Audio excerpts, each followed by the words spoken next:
C'est à la pyramide des souvenirs de Bamako que la communauté congolaise vivant au Mali a célébré la fête de l'indépendance du Congo-Brazzaville, commémorée chaque 15 août.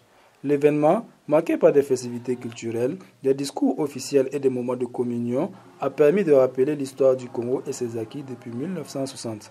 Il a également renforcé les liens entre les ressortissants congolais et a favorisé le partage de leur culture avec les Maliens.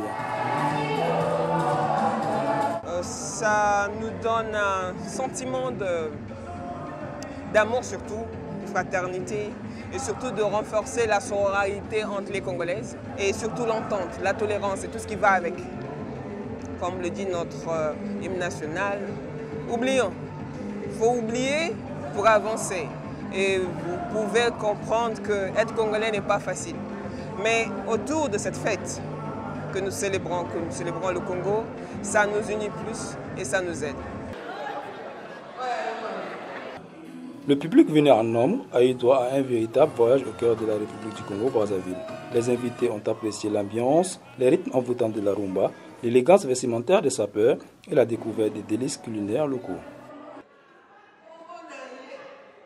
La communauté congolaise est tellement unie et que quand c'est le jour de la fête, tout le monde vraiment est motivé d'y être. Donc nous voilà et nous sommes là. Et toujours, comme vous voyez quoi. Et à l'occasion de la célébration du 65e anniversaire de l'accession de notre pays à la souveraineté nationale et internationale. Et tous, étant congolais vivant au Mali, nous nous sommes retrouvés ici dans ce cadre de partager un pot, pourquoi pas un repas, et aussi pour renforcer le vivre ensemble que nous prenons tant, parce que étant sur une terre étrangère, nous sommes appelés à être toujours soudés. Nous sommes appelés à vivre dans une ambiance fraternelle.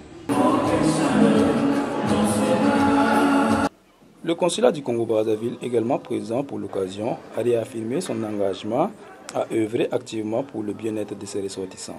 Des efforts concrets sont mis en place pour que chaque Congolais se sente accueilli, accompagné et soutenu, notamment dans ses démarches administratives. Parmi ces avancées notables, on compte la mise à disposition des passeports biométriques. Beaucoup apprécié du fait que je parle de l'innovation.